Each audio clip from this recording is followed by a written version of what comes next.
The recording going. All right. Well, good morning, everyone. This is Jomo Stewart. We're here at the Fairbanks Economic Development Corporation, or spread across the great state of Alaska, as far as Hawaii. Our guest is taking a well-earned, very well-earned vacation. Our guest today is Miss, I guess I should say it's March 9th, if I'm not mistaken. It's 8 a.m. in the morning. And we're here at the Energy for All Alaska Task Force. Our guest this morning is Miss Meera Kohler, longtime head of the Alaska Village Electrical Cooperative, AVEC, recently retired, but even longer advocate for adequate, reliable, secure, and affordable power across rural Alaska.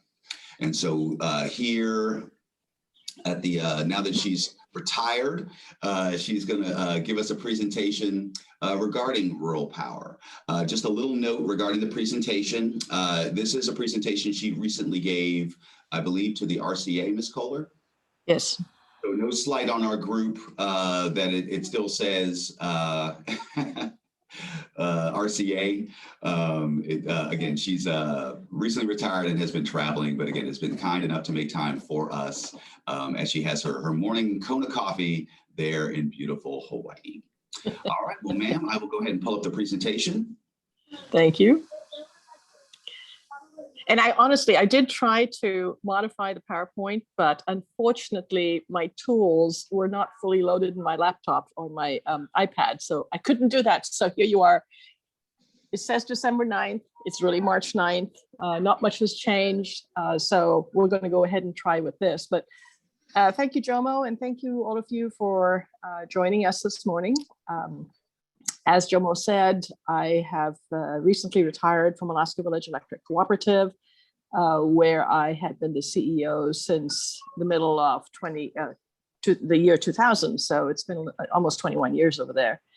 During all that time, and for many years before that, my primary issue has always been to maintain and enhance, where possible, the power cost equalization program. And I know that you got a bit of a briefing last week or in the last couple of weeks from Curtis Thayer at the AEA, and I think he may have touched on PCE, but I'd like to give you the perspective from an actual user of PCE and what it means to Alaska and how we got to where we are today. So if you go to the next slide. There we go. So obviously, one of the things that we think everybody knows, but not everybody does, is what has the pathway been of Alaska's electrification. And it actually stretches back into the gold rush days. And the first communities in Alaska to have electricity always had some relationship with resource development. So for example, Juneau, Sitka, and Anchorage all had hydro back in the late 1890s. Nome got its electricity about that time as well. So that was the gold rush to Nome. Cordova got her electricity in 1908 when the Kennecott copper mines were developed. Catella got its electricity about the same time when the oil fields there were developed. So what happened was that cities started to get electricity in Alaska, but rural Alaska did not have access to electricity. So after the Rural Electrification Administration was established during the New Deal in the mid-1930s, the first of the co-ops that formed here in Alaska actually was in Matanuska Electric. And that was formed by the pioneers that were brought up here to kickstart agricultural development in the valley. Not long after that, Kodiak Electric came along, and next was Golden Valley Electric. So Fairbanks has been in the rural electric co-op business for a long time and has led the way and has been a great partner for a lot of other co-ops starting up. So most rural hub communities were energized in the 60s, the early 60s typically. But if you go to the next slide, villages were not electrified because they were so small, they were so scattered, they were so hard to reach. In a few villages, you had some seasonal electricity, and that typically came from either the school. Schools were started by the Bureau of Indian Administration, or stores like Northern Commercial. In fact, and all of you remember that you had a Northern Commercial, one of the first Northern Commercial stores in Fairbanks that later became Nordstrom. And, you know, I have shopped in that Nordstrom very happily. I was most dismayed when it shut down. But Fairbanks has been sort of a seasonal, not seasonal, but a generation source for a long time. And that those stores electrified communities around them to a small extent, but they were not the be all and end all of electric utilities. Excuse me. Entrepreneurs fired up their homes with small generators. You'll see wind generator carcasses and even working very old wind generators across the state as residents tried their own hand at developing their own electricity and did quite well at it, as a matter of fact. There was no Alaska Energy Authority, there was no regulatory commission, and there was no central station service before the 1960s in villages. So next slide. So Governor Hickel, during his first term as governor in the 60s, appointed a task force in 1965, and he identified 5 individuals who are well known across Alaska to find out what could be the solution for rural Alaska. So after a couple of years of looking at all the different options, they decided that the cooperative model was probably most appropriate for Alaska, for rural Alaska. And actually they had a lot of help with Mechanics of Electric Association at the time in doing that. That's quite a story in and of itself. And I know that Steve is pretty familiar with that, but Mason Lazelle, who was the CEO of MEA at that time, believed very strongly in the co-op model and would stop at no lengths to help electrify rural Alaska. The REA model was one where you had a local electric service that served community, its own community. There had never been a co-op where the headquarters was not in the community being served, and that served multiple communities that were not connected to each other. The rural electric model was where they would build transmission lines to connect communities to a central station service that could be very distant, but the local co-op was a distribution co-op. Alaska is unique in that we don't actually have very many distribution co-ops, just a very small handful of those. All utilities are generation, transmission, if such exists, and distribution utilities. In the lower 48, that model is more that there is a general generation and transmission model utility, and they serve other utilities with wholesale power. So the REA had a number of issues with the concept of an AVEC, and they were the ones that insisted actually that we partner with the local municipal utilities to serve those communities. But of course, there were no municipals in rural Alaska. And so in order for them to become members of AVEC, they actually signed up to become second and third class cities. So all the little municipalities that you see around the state exist because they wanted to become a part of AVEC and receive electric service for us. Excuse me. The other requirement was that at least 80% of all residents had to physically sign up for service. Back in the late 60s, the membership fee is the same then as it is today, which is $5 a person, which was quite a lot of money back then. But there was a rush to electrify, so there were a lot of utilities, a lot of rural Alaskans that signed up for electric service. And we wound up having to contract with BIA to create an anchor tenant, as it were, because the schools were a very important part of the electric utility. They typically represented half or more of the electric load there. So if you had a bona fide dues paying, rate paying member that paid for half of the cost of service in that community, it made it tenable for the small rural residents to get that electricity. So next slide, please. If I may, well, of course, the schools are run by the state. So really it's BIA funding flowing through the school. The state did not exist at that time. And so there was no state funding for schools. That's why Jim just rolled his eyes at me. Yeah, exactly. Okay. And the state had no money in those early days. And so it continued to actually be a BIA offered service until the state developed a Department of Education and then figured out a way to fund that. but I think it was many years after statehood before the state took over that educational function. In fact, Steve, you can probably add to that and tell us what happened there. You're doing fine, Meera. All right, we'll migrate to the next slide. Okay, yes, I ma'am. wasn't around then either. No, that's true. That's true. All right, so then came TAPS, the Trans-Alaska Pipeline Service. And so before TAPS came into being in the mid-70s, there was virtually no transmission in Alaska. So Chugach Electric had built a line because they had developed a gas power generation station at Beluga. And so they built a line to run that electricity from Beluga to Anchorage. Heavily subsidized natural gas is what heated and lit South Central Alaska. Fairbanks was entirely on heavy oil and coal, and diesel fuel was virtually the only energy source elsewhere. There was hydro, but not very much of it. Now, Eklutna, of course, I think the Eklutna project was developed in 1952 as a 30 megawatt project, and it served the Anchorage Bowl, as it were. And it has since expanded and been turned over to the utilities that it serves. And I think it's now about 42 megawatts. Chugach Electric had a small 20 megawatt project at Cooper Lake, and Snettisham was the project that served Juneau. Snettisham and Eklutna were both actually built by the now defunct Alaska Power Administration. So we actually had a hydropower federal entity over here that owned and operated those two power plants.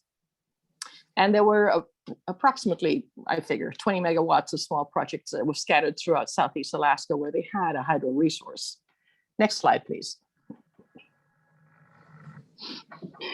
And then came oil. 1977, the spigot opened and millions of barrels of oil started to flow south and get exported. The state began to deal with its newfound wealth, large quantities of money flowing in.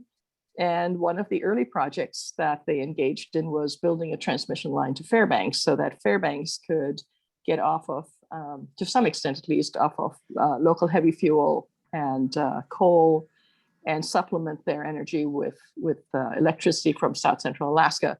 My recollection was that they mainly purchased surplus energy from municipal light and power.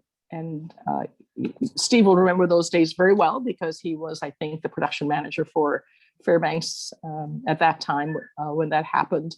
I was actually the general manager of municipal light and power for a few years in the late 90s. And that was during the time of the rather ill-fated Healy Clean Coal project. And we got some fun and interesting stories about that, but we won't go there right now. Anyway, so with that newfound wealth in the late 70s, early 80s, the state embarked on a very extensive review of what could be done in Alaska to relieve the high cost of energy and to provide affordable energy across the state. So the Susitna project was restarted. It had originally been first investigated in the 50s, had been shelved. It came back into investigation in the 80s, and there was great excitement about that. The project of the 80s was a 1,600 megawatt project, and that's hard to even comprehend how large that is for us here in Alaska, because when you consider how much electricity is produced and sold in the state of Alaska, it only equates to about 800 megawatts entirely across the state.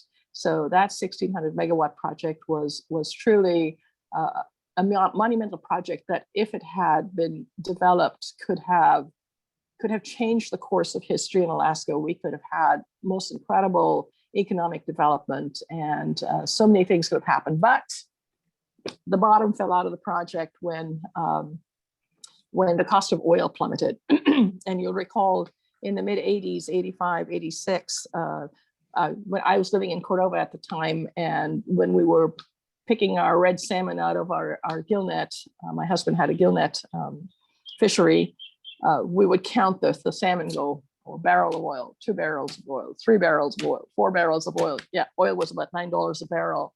And so was a red salmon in Cordova. So it was pretty amazing times. However, I'm moving ahead of time. So the Bradley Lake project was jump-started, and the Fort Dam Pool projects were launched. And so the Fort Dam Pool projects were 4 hydroelectric projects that served 5 communities: Kodiak, Valdez, Ketchikan, Wrangell, and Petersburg. So Wrangell and Petersburg share a project, and the other 3 are standalone projects that serve those communities. And a massive Stone and Webster study was launched to identify projects that could reduce the cost of electricity throughout Alaska. That report was completed in 1983, and I recall that report as being 5 3-inch ring minders of studies, and it was quite fascinating. And there are still hard copies around, so if anybody is bored someday, it makes really interesting reading. Next slide, please. Actually, ma'am, if we may pause here for just one moment. Absolutely. Are there any questions? Or I see that you had taken yourself off mute for a moment, Steve. I'm good. Okay. Is that the Tanana Flats behind you, Steve? The one where you didn't start the fire? Yeah, thanks for reminding me, Meera. No, this is it's down in Delta. It is a Tanana Okay. Flats. That was a fun event. So it is interesting to me. I got up here in 95. I have seen some data regarding cost of energy, particularly cost of oil, stretching back into the mid 80s. But then even at this early date, it was considered, again, pricey, high cost of energy. Because again, we look back on those days fondly now, to, when oil was about a buck a gallon. So yes, but we all kind of relative. We always had high cost of energy across the state because we didn't get to use royalty oil. We didn't have the cost of energy subsidized in any way. You basically carried your own way, and transporting oil hundreds and thousands of miles into small communities and storing it there necessarily adds a very large sum to that cost of oil. So that's reflected in high energy costs. Both for electricity and for heating. And we live with that today. We live with that still today. Okay, next slide. Yes, ma'am. So that launches me to my favorite subject in the whole world, which is power cost equalization. And it has a bit of a history in Alaska. So the first version of power cost assistance actually began in 1980. And that was a time when there was, you may recall, the oil embargo that resulted in very high cost of oil. It skyrocketed in the late 70s, which of course was good for the state because it filled its coffers, but it caused immense hardship across rural Alaska. And so this project was started. Excuse me, I really have this frog in my throat this morning. It's very early here, as you know. It's only 7 o'clock, so early times for me. Anyway, so the power production cost assistance program, only about 80 utilities, to my recollection, participated in that, and it was directly tied to the cost of oil. So whatever your cost of oil was, it was subsidized down to a certain level just for power production. That program only lasted a year, and the power cost assistance program was instead put in place the following year. And it was intended to self-extinguish over 5 years. So the base, the minimum cost of power kept rising every year, and the amount subsidized kept dropping every year, because it was thought that during that time, these studies that had been launched was going to identify a pathway to affordability, and we were not going to need this power cost assistance program. Unfortunately, that was not to be true, because in 1983, was when the Stone and Webster report was released that identified that there really was no silver bullet, there was no major solution. Utilities were going to have to continue to use diesel fuel because there was no other way to get reliable electricity. So the power cost equalization program actually was the power cost assistance program morphed into the PCE program. And the first month that it went into effect was October of 1984. And that's because the bill was passed in the 1983 legislature, it was signed into law by the governor, and then 90 days later, it went into effect and the PCE program was started. So the program itself is designed, and by in statute to lower the cost of electricity to the average of the cost of power, the cost of residential power in Anchorage, Fairbanks, and Juneau. So those are the three named communities. At that time, the cost of power in those communities averaged about 8 cents a kilowatt hour, but the floor for PCE was set at 8.5 cents a kilowatt hour. And all costs between 8.5 cents and 52.5 cents were then rolled into the PCE calculation. So what happens is you take the actual cost of power, say it's 52.5 cents a kilowatt hour. You subtract the 8.5 cents from that, and then you multiply the remainder, which is 44 cents, by 95%. And that number becomes the PCE rate for that community. So community residents will be paying 5% of the additional cost of power above that floor until the ceiling is reached. If the utility has costs that are above 52.5 cents a kilowatt hour, those costs were not considered. So if your cost was 75 cents a kilowatt hour, you got PCE on that 44.5 cents, and then the other 22.5 cents were full cost to you. So there were a few communities that fell into that high cost range. Very small communities. One that comes to mind is Lime Village, and they have historically had extremely high cost of power. I think even today, their cost of power is $1.80 a kilowatt hour. But that's because you have pockets of 15 and 20 homes that are being served by a small utility. So all the costs of a utility are being borne by a very small sales base. And so you're going to have those very high costs. But the state didn't want to be in a place where they were essentially subsidizing communes. And I think that was the reasoning where they placed that ceiling, which I don't think anybody has any major issues with. So at that time in '84, all users, so everybody that had a meter was eligible for PCE on the first 750 kilowatt hours that they used. And community facilities get PCE on all the kilowatt hours that they use. So what is a community facility? So in a community, you'll have a city hall, you'll have street lights, you'll have a water treatment facility, you may have a sewer facility, you may have a Boys and Girls Club. So these are public facilities that are open to the public on no cost basis, basically. And so all of their kilowatt hours get subsidized by PCE. Next slide, please. Hey, before we leave this, if I may ask, 750 kilowatt hours, how does that really equate to, say, real world usage? So the number 750 kilowatt hours was picked because at the time, that was what the average consumption was in Anchorage, Fairbanks, and Juneau. I think Juneau has always been a little higher because Juneau obviously has had low cost hydropower for many, many years. And so a lot of people actually use electric heat, unheard of in the rest of the state, but in Juneau they do. Obviously, over time, that usage has gone down because first you had compact fluorescent bulbs, and then you've migrated to LED bulbs. People have become more conservative, especially as the cost of electricity goes up. And so now the average usage in Anchorage, I think, is about 650 kilowatt hours, and probably about the same in Fairbanks. But again, Steve would know better. Steve, what's the average amount of electricity used by Fairbanksans? Actually, Meadow Bailey's online. She'll give you a better number. It was like 1,200 kilowatt hours a year, something like that. Maybe the average is probably 750. What is it, Meadow? You're not to put you on the spot. I think 60 kilowatts a month is the average. Does that sound right? No, 600? maybe 600. Okay, 600. Okay, I just wanted to verify that it wasn't like a low ball. No, and by comparison, in the lower 48, the average electricity used by a residential consumer is about 1,200 kilowatt hours.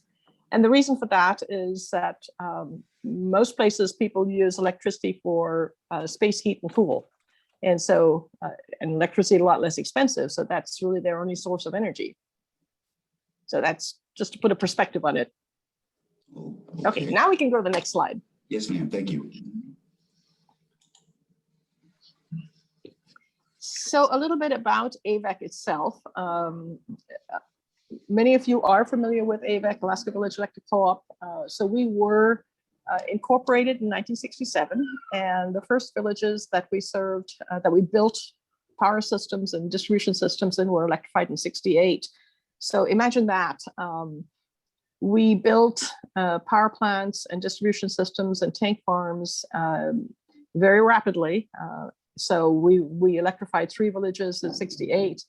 And within 5 years, we had electrified about 30 villages. So there was quite the press to do that. And there's a big story there, but it's much too voluminous to bring into this discussion. But we're now at 58 communities. We actually just this month added Twin Hills. So that brings us to 59 actually, because Twin Hills is served by a transmission line from Togiak, which is one of our villages.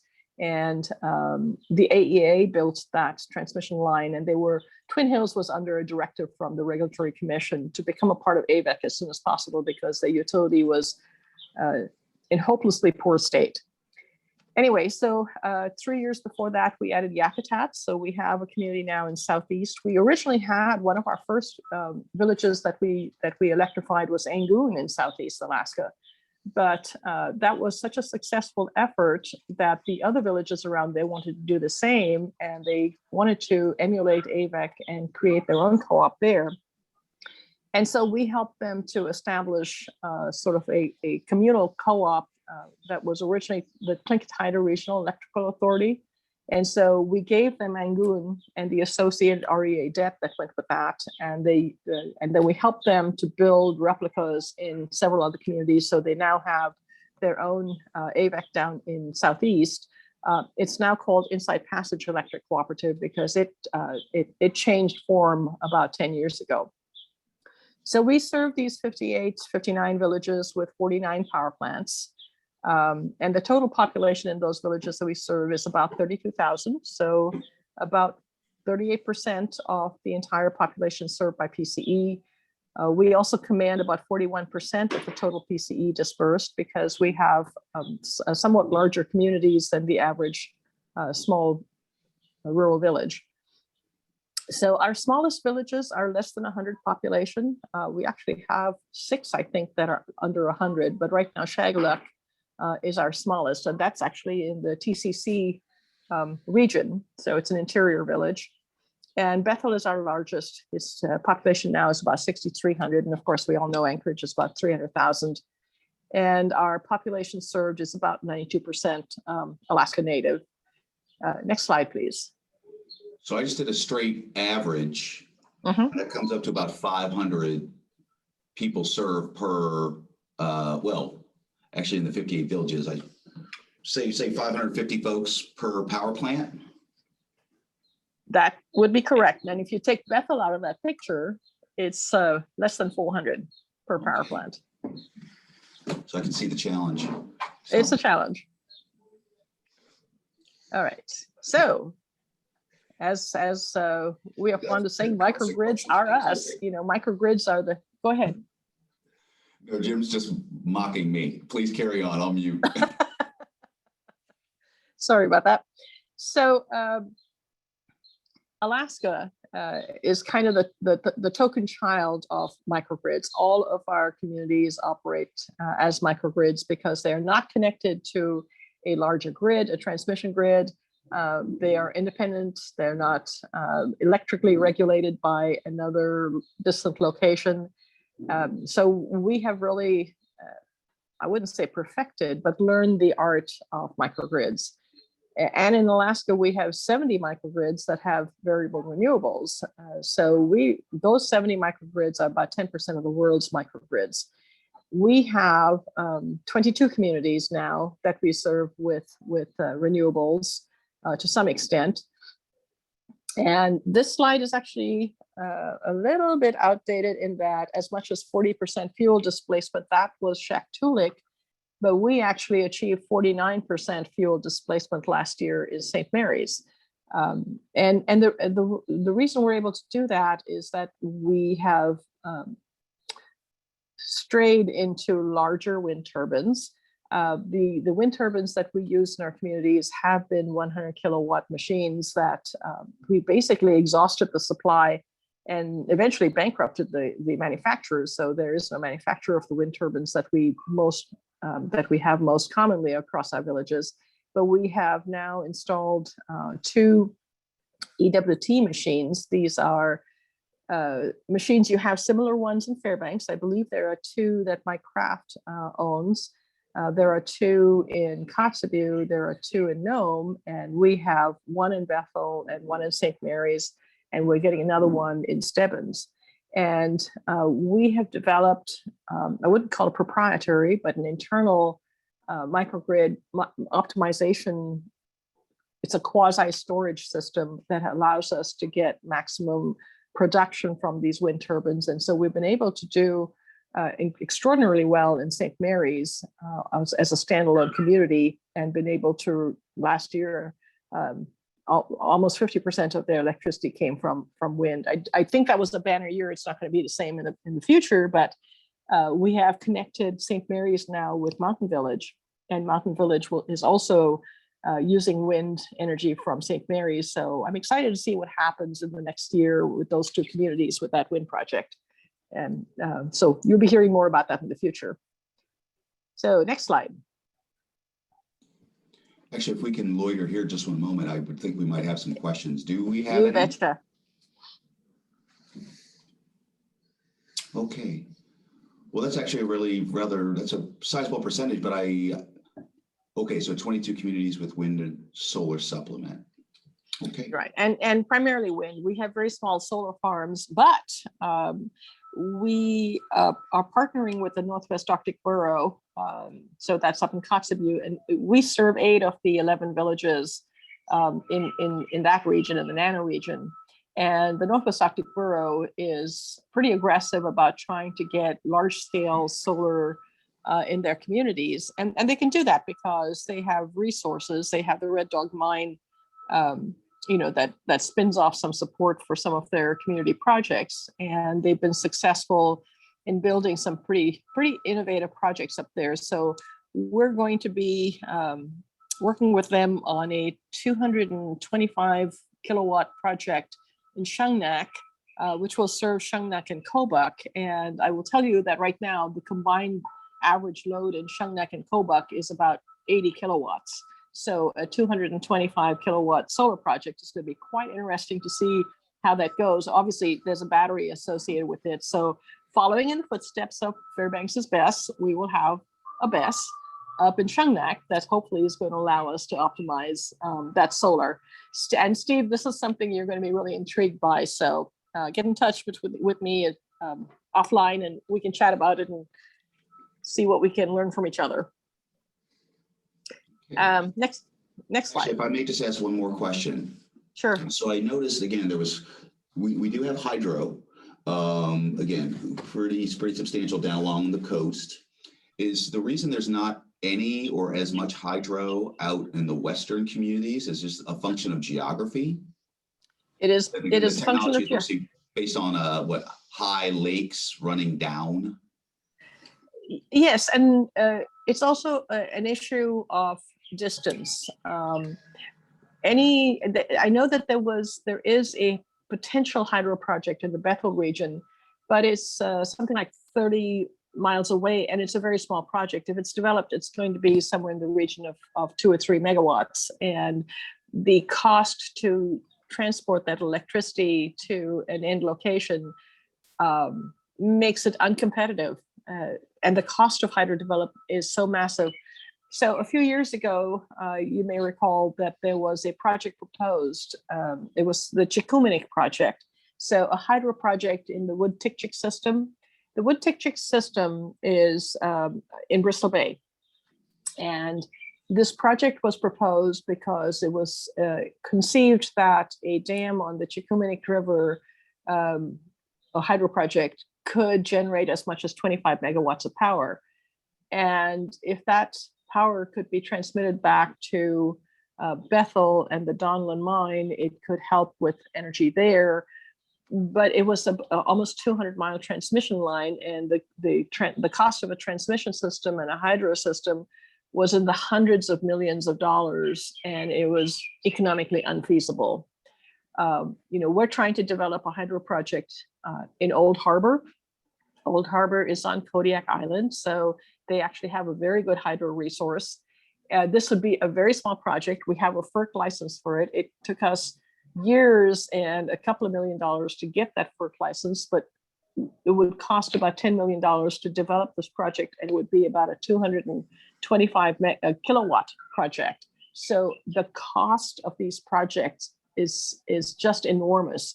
If they're not grant funded almost entirely, there is no way that they can generate power at a cost that would make diesel a bad deal. So it's almost impossible to do. And the scattered communities, because they're so small and their loads are so small, unless you can connect them together and build a source that's going to serve many communities, it is economically not feasible. So we've struggled with that for years. We also have the issue with the fact that the ocean freezes up. So the entire West Coast is icebound during the winter. So if there were any conceptual in-water, tidal, or wave powered generation system, you'd be hard pressed to get any energy out of that during the winter. And you'd probably wind up having to take it clear out of the water every year and put it back in again. So those projects have not gone anywhere. There's a lot of conceptual projects out there.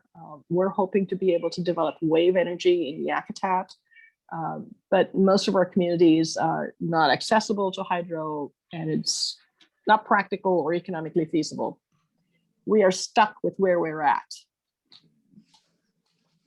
Yeah, I was wondering about things like run-of-river hydro. We had a presentation last year from ASEP doing a lot of work on run-of-river hydro, but again, we're still waiting for that to be more technically feasible.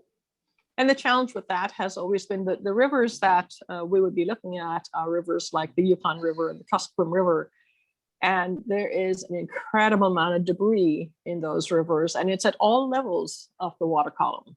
So just the issue of keeping debris out of whatever your generation system is, as I'm sure you're all aware that there is an in-river generation system in Igiagig. Igiagig is a very tiny village that is at the mouth of the Iliamna Lake. And so you have very clear, clean water that's coming out of Iliamna Lake on the Kwijak. And that's, they've been able to put in a 25 kilowatt in-river hydro there. And I think it's doing pretty well, but I think they're still pulling it out in the winter, or it's going into dormancy in the winter as the river freezes up on the surface.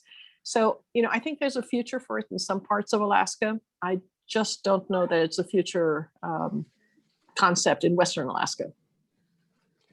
Thank you. So the big question is, why are we subsidizing rural Alaska? And the answer to that is because that was the compromise that was reached in 1984, when it became clear that there was simply no other answer to bring affordable power to rural Alaska. Back in 1985, the first full year, FY85 was the first full year of the PCE program operation. The PCE utilities paid $1.17 a gallon for diesel, and we thought that was expensive. But that was 25 times the cost of rail belt gas. So there's always been this huge disparity in the cost of the resource in rural Alaska compared with urban Alaska. Billions of dollars were spent or committed to reduce the power costs for urban Alaska and other communities that were fortunate enough to have hydro. And the rail belt communities continue to benefit from heavily subsidized natural gas, as they have since the 60s. So this was the compromise that was reached and put into place. Mind you, it's been whacked at for many, many years, and we'll talk about it a little bit more in the next slide to see how it's gone from then to now. Next slide, please, sir. So recognizing that the PCE program was always going to be subject to legislative battles, every year we had to go to the legislature and convince them that funding PCE was a good idea.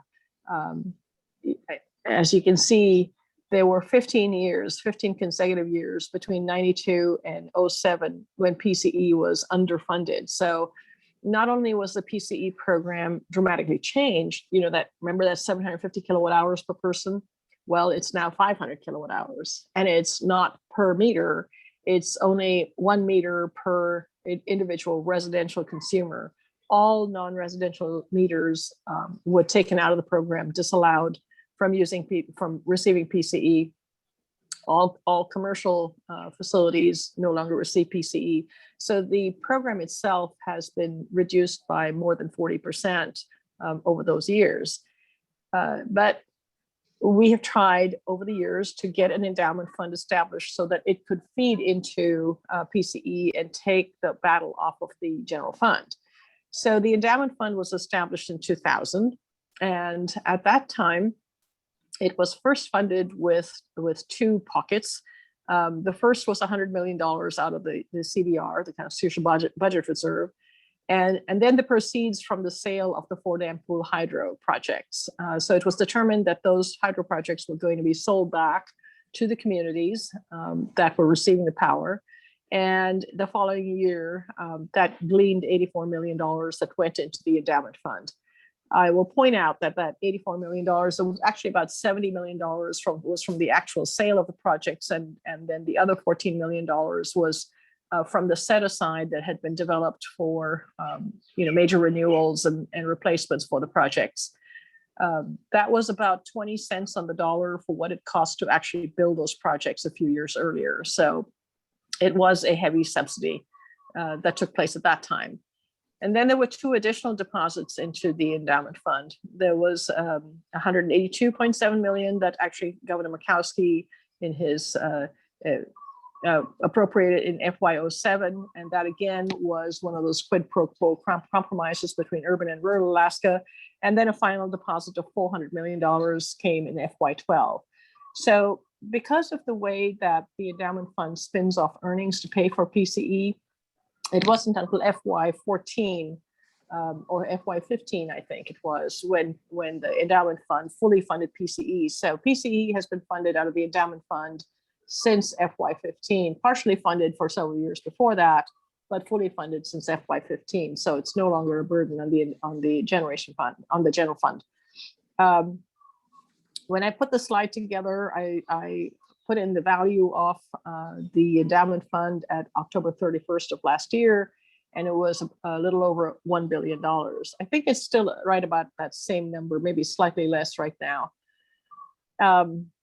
It had originally been set up to earn a return of 7%, which was obviously not a very wise thing to do. The fund lost 40% of its value in the downturn, the economic downturn in 2008, 2009, as did all funds. And so when the statute was modified to reduce the return expectation, the amount that could be taken out of the endowment fund to pay for PCE was also stepped down from 7% to 5%. In years when the fund has very good earnings and earns more than is needed for power cost equalization, the fund is allowed or is expected to spin off an additional amount to fund municipal assistance, potentially renewable energy grants, and other projects for rural Alaska. And the way that works is if the fund earns, PCE right now costs about $30 million a year, a little less than that. If the fund earns $100 million, which it did in 2016, then after PCE comes out of that $100 million, the remaining $70 million, up to 70% of that is available for other projects. So if you have a return of $100 million, take the $30 million out, that leaves $70 million, 70% of that is $49 million. That funds municipal assistance up to $30 million, and the remaining $19 million would be available for renewable energy grants and for potentially construction projects in rural Alaska. For RPSU stands for Rural Power Systems Upgrades, and BFU is bulk fuel utility projects. So there has actually been money coming out of the PCE Endowment Fund since FY16, primarily from municipal assistance. It replaced revenue sharing, and then a small amount for renewable energy grants. Next slide, please. Ma'am, if I may ask, so, and the remaining balance would recapitalize the fund? Exactly. Okay, so it does, there is a mechanism for keeping the fund balance up against inflation? Right. And obviously, if the fund earns exactly $30 million and that's the cost of PCE, well, that year there will not be a recapitalization of the fund. But any year where it earns more than the cost of PCE, 30% of that additional amount goes to recapitalize. We And do it's have a worked well. Okay, okay. We do have a question in the chat box, although I think you may be covering it in a future slide. Can you talk about the benefit or economic benefit of PCE? What would rural Alaska look like if PCE never existed? Oh, But again, let's yeah. Okay. I shudder to think about that, and I'm happy to address that right now. Mind you, in a future slide, I show you what the actual impact is, but the most significant impact, in my opinion, would be to the small municipal governments in the villages. PCE basically pays for more than half of the cost of their electricity in those communities, and electricity is a very, very important and major factor in the quality of life in those communities. So if there were no PCE, those municipal utilities, I believe, municipal governments would have to shut their doors because they would not be able to afford those services. And so where would we be without a water treatment plant in the communities that have that water treatment plant? It would be an incredible struggle. I just shudder to think about the economic despair that would cause. Next slide. So just a quick look at how PCE is funded. So the governor's budget includes PCE and identifies the funding source. You may recall a couple of years ago, there was a big flap over the funding source of PCE because the governor's administration decided that the corpus of the PCE Endowment Fund was sweepable. And that was the first time that had ever occurred because the fund was not considered sweepable before. And then there was this huge battle to reverse the sweep, and the legislature struggled to come up with 75% of both bodies in order to reverse the sweep and to fund the capital budget.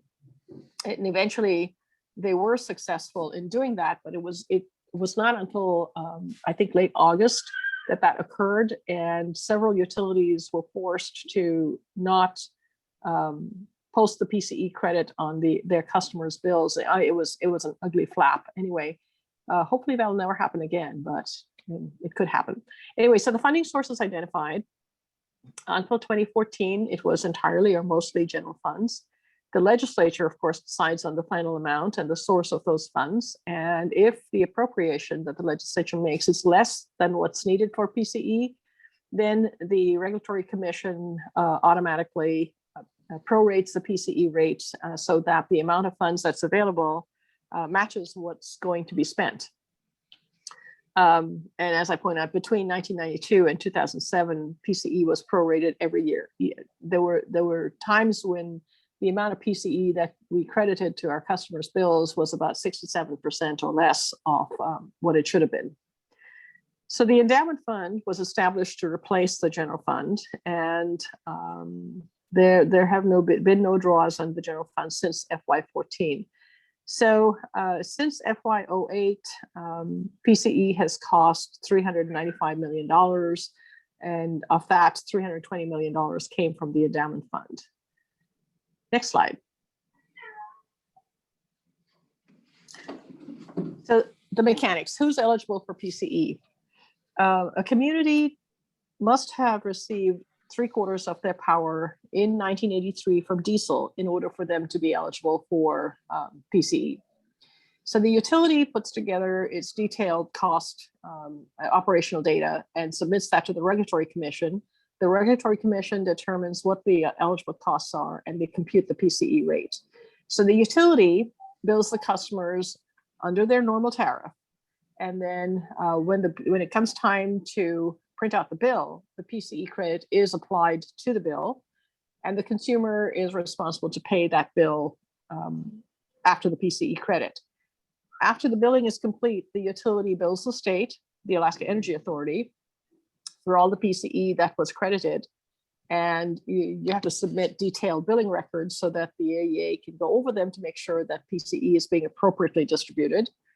And then AEA cuts a check to the utility for their PCE. So typically, I mean, certainly in our case, we get a check for PCE from the state almost 2 months after that utility or that consumer is credited with their PCE.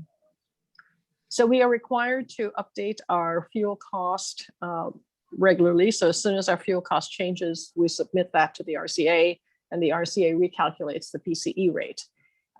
They used to review our non-fuel costs every year. Now they do it every 3 to 5 years or at the utility's request, because it's a time-consuming process. And there's 100+ utilities that are on the PCE program, so it's a lot of work for the RCA. Next slide. I didn't realize the RCA was such an integral component to this. It is. It's the one that computes the rates. The AEA is only the administrator. They dole out the money. They have nothing to do with the rate setting.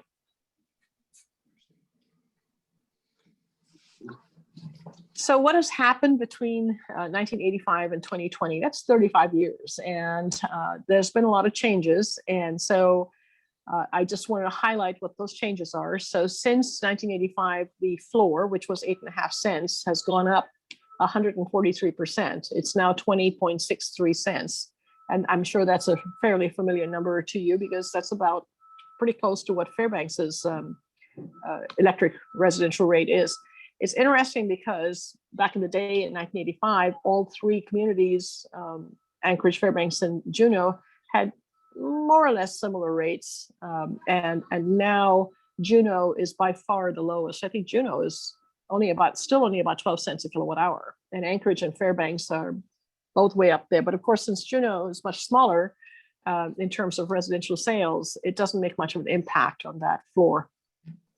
The ceiling has been raised from 52.5 cents to $1 because the cost of electricity, I mean, just look at the cost of fuel. The cost of fuel in many communities is 50 cents or more a kilowatt hour. And so that ceiling was raised to $1 a kilowatt hour in 2008. And there it stays today, which I would say, in looking at our communities at AVEC,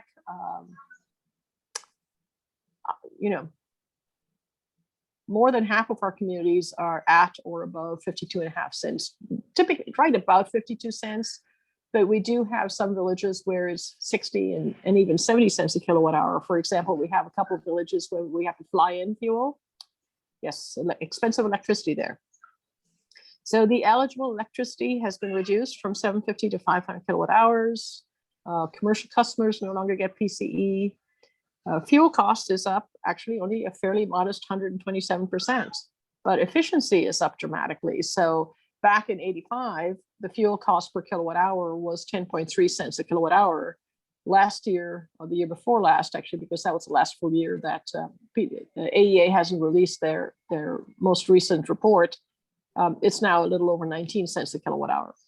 Non-fuel costs per kilowatt hour are only up 34% in all of those years. So it was 14.1 cents a kilowatt hour in 85, 18.9 cents in 19. And I think that's a remarkable story. In 86, the total PCE outlay was $17.8 million. And in FY19, it was $28.4 million. So, that's quite a success story, really. Next slide. So this is just to put it graphically to show you that, in 86, we served 62,000 Alaskans. In FY19, that was 82,000. Total kilowatt hour sales have doubled. They went from 225 gigawatt hours to 454 gigawatt hours. PCE eligible sales are up very modestly. In 86, 48% of all electric sales were eligible for PCE. That's down to 29% in FY19. So 71% of electricity sold in rural Alaska is not eligible for PCE. Fuel cost, you can see what has happened to that. You're all familiar with that. You put that stuff in your heating tanks. You know what you pay for it. But look at how the amount of fuel consumed has gone from 21 million gallons to 28 million gallons, and sales have doubled. So you can see what that means in terms of efficiencies. So the total amount that rural Alaskans have spent on fuel, you can see, was 87 million. Non-fuel cost was 86 million, for a total of $173 million. And PCE, as you can see, is 28.4 million, which is 16% of those total costs. So 84% of the cost of electricity in rural Alaska is borne by the recipients of that electricity. So that's half of what it was in 1986. So that's just a little perspective of how things have changed over the years. Next slide. I think that's almost to the end. To answer the question, which we get regularly, is yes, but why does PCE go to overheads? Why it should be going to fuel? Well, you know, it doesn't go to any one place or the other, but PCE represents about 33% of the actual cost of fuel, or 16% of total cost. So it's not really making a ginormous difference in what the cost of energy is, but it's making enough of a difference that it makes it affordable, reasonably affordable. I will point out that in rural Alaska, it is quite typical for a rural household to spend about 50% of their disposable income in a year on energy costs. So that's electricity and heat. And that's about 10 times what it costs in urban Alaska. So that's just, you know, yes, it's a lifestyle choice. That's where they're from. That's where they live. They choose to be there. And the costs are much higher. And they can live with that. But PCE makes it more livable. And I think that's almost the end. I mean, I do have a couple slides about the PCE conundrum, but that really is not something that's pertinent or relevant to Fairbanks. You know, we've got our battles with the RCA for how they interpret the statutes and the regulations. Suffice it to say that many communities are heavily penalized for doing things that the legislature wants them to do and has charged them to do in statute. So, for example, when we capture recovered heat, when we took over Bethel, 25% of the revenue in Bethel for the Bethel utility was from the sale of recovered heat or waste heat. And so their rates were set in such a way that, you know, we're only recovering actual costs. But the Regulatory Commission has decided to treat that revenue from recovered heat as a reverse expense. So they reduce our eligible PCE costs by the amount of that revenue and therefore reduce the PCE rate to the community. So the community gets penalized for doing something right by displacing diesel fuel. And so Bethel, as a result, gets 2 cents a kilowatt hour less in PCE than it actually is entitled to. And it's one of those things where it's an ongoing frustration. You know, we battle with the RCA over that, and they just go, oh, it's our preferred practice. So too bad, so sad. Anyway, so that's it. That's really all I have. And I probably whittled through all of your time, but I'm delighted to answer any questions, any additional questions you may have. Well, thank you. It's right at 9 a.m., but thank you for offering to stay a little longer. Now that we are at the end, do we have any questions? I'm shocked that there aren't. I guess I have a kind of a quantitative or maybe a qualitative question. Again, we see that we reduced the kilowatt hours eligible down to 500. Meadow Bailey posted from GBA posted that about the average usage in Fairbanks is about 600. Have they lowballed it? No, not really. Rural Alaska is more conservative than urban Alaska. I can tell you that from AVEC's perspective, for our villages, the average monthly residential kilowatt hour consumption is right at about 400 kilowatt hours. So yes, in the winter they use a little more, in the summer they use a lot less. But on the average, we've looked at so many different ways of figuring that. Well, we've looked at it from the perspective, okay, let's just, instead of calling it 500 kilowatt hours, let's call it 6,000 kilowatt hours in a year. How would that work? It would mean that somebody would get get PCE and all their kilowatt hours used until they would run out of that 6,000 cap, and then they would stop dead in the water. That would be very hard to regulate. And I don't think it's entirely fair. You'll have people moving during the year, and if a particular location is limited and the previous user uses it all up, there's nothing left for the next user. And it wouldn't make much difference in the overall cost of the program or the benefit to the consumer. A lot of studies have been done on that internally within the legislature to see what other commutations you could do. We've looked at doing 300 kilowatt hours a month for 6 months of the summer and doing 700 kilowatt hours a month for the other 6 months to see if that makes a difference. And really, in the grand scheme of things, the difference is minuscule and not worth the administrative burden to try and hit a moving target.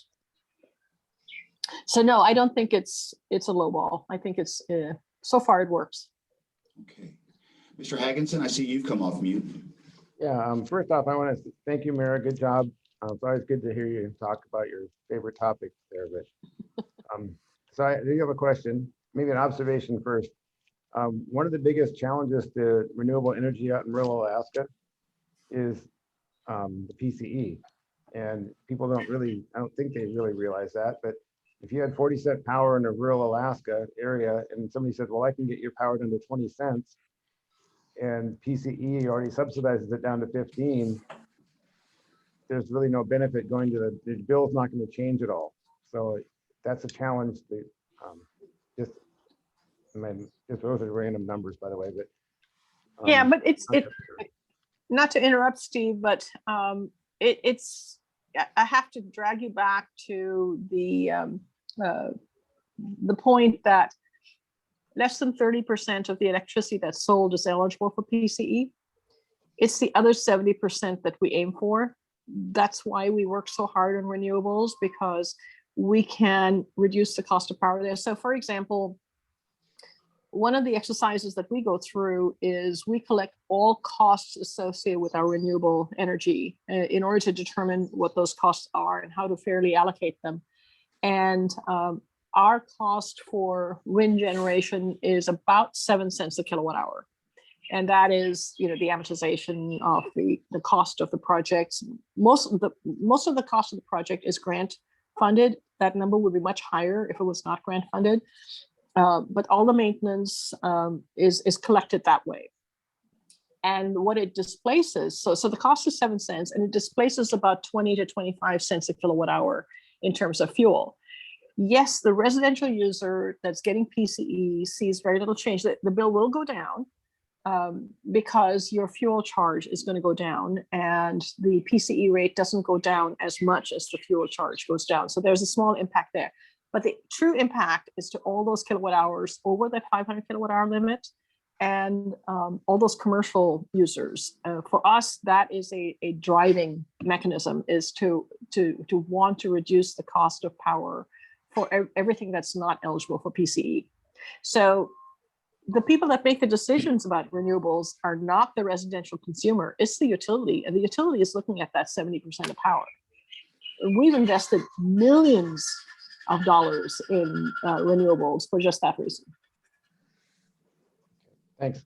So I guess one other question I have is, every year there seems to be a run on the PCE fund itself.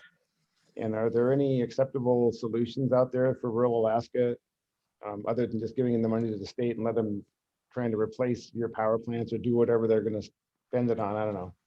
I've never heard a credible solution yet. Is there anything out there in the works that you think would be acceptable to rural Alaska? Well, that's part of the reason why the fund statute was amended in 2016 or in FY16, was to deliver some value to non-PCE communities. That's so funding the municipal revenue sharing from the PCE Endowment Fund, I think has been a very good thing. We also spun off $14.5 million into the Renewable Energy Fund, which is applied across the state of Alaska equitably, rural and urban alike. We resist very staunchly efforts to fracture the fund, but there are always efforts, and those typically have been coming from the administration. not from the legislature. I know that just this year, the governor has proposed in a very obscure manner to fund non-PCE elements of the AEA's operating budget from the endowment fund. It's not a lot of money, but nonetheless, it's an incursion into the fund. And so we'll continue to resist as long as we can. We don't object to being able to share the earnings of the fund when there are excess earnings, but the corpus should remain untouched. I mean, it would take so little for the cost of the PCE program to go back to where it was. I mean, it was close to $50 million a year back into high cost of diesel days. And then there's not going to be anything or much of anything left after that 5% earnings of the fund. So yeah, I don't know what the solution is, but we keep fighting to preserve it. Yeah, well, they lost. It's hard to build it up. Yeah, they're gonna miss you, Meera. I know that. Well, this is going to continue to be on my plate.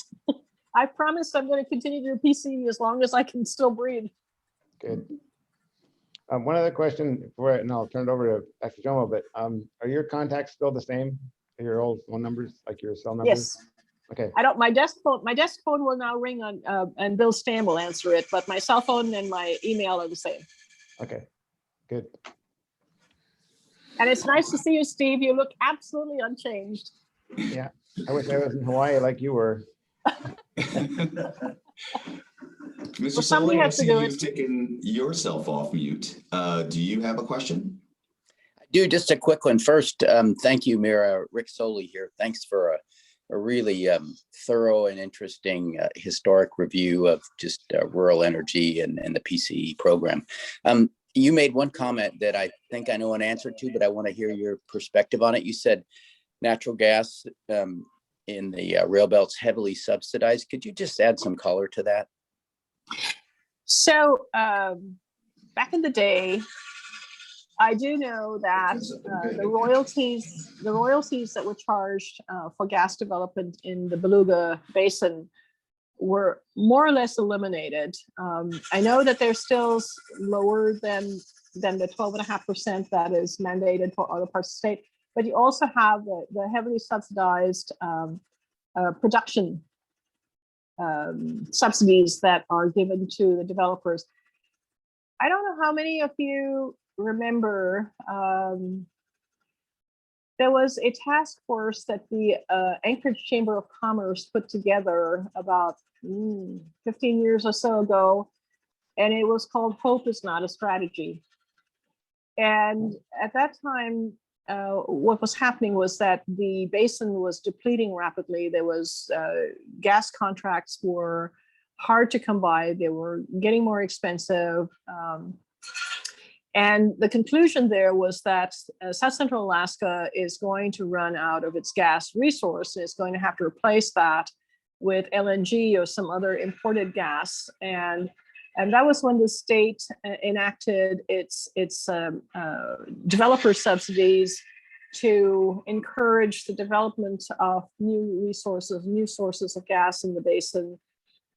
It also jump-started the SINGSA, the gas storage project.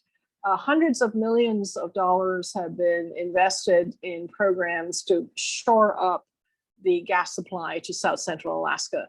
And will continue to have to be done, because the reality of the matter is that South Central is not a big load. In the grand scheme of things, heating and electrifying South Central Alaska and the rest of Alaska that's connected to it is not enough of a commercial load to justify larger amounts in the gas fields. So it has been a long-standing subsidy by state entities to continue to have the gas flow. I've actually worked with, I think ACPERG has developed a report, and they take a look at some of the ongoing subsidies of South Central gas, and it's really quite remarkable. It is hundreds of millions of dollars, and it's it's an unseen subsidy because it is what it is. But I know that from speaking for myself as an individual, I'm on Chugach Electric's system in Anchorage, and I have seen my electric bill. When I moved to Anchorage in 1997, it was November of 1997, and electricity I was so charmed by the low cost of electricity. I sent my husband out with twinkly lights and said, we want twinkly lights. And we put lots of twinkly lights up on our house. And then the first bill came and it was over $200. And I went, okay, go take those twinkly lights down. But it was only 8 cents a kilowatt hour back then. And it's 22 cents a kilowatt hour now. So, and a large chunk of that is gas. So gas has gotten more expensive, but it would be twice as expensive were it not for all that the state has done to shore up that supply. Enough said. Thank you. I appreciate that. And I agree with the essence of your comments. I just wanted to get those out here on the record. Thank you. This is the Fairbanks Economic Development Corporation, and we Absolutely. have long observed that phenomenon down in the Anchorage Bowl. So thanks. Good presentation. And Thank you, Mr. Chairman. People do need to talk about it more, because every time Anchorage points fingers at rural Alaska and says, we don't need to subsidize you, I said, then why have I been subsidizing you for all these years? But thank you for inviting me, and it was a pleasure, and happy to do it again anytime. Actually, ma'am, if I could, as just a final question. So I was looking at the conundrum slide. Is there anything we maybe should be looking for regarding PCE? It sounds like really what you would hope is that we simply maintain it at a minimum, kind of under the structure it has right now with the endowment that it has. But are there any other modifications you think might be beneficial? Well, my For now, or intent should we is, just kind of stick with holding the line?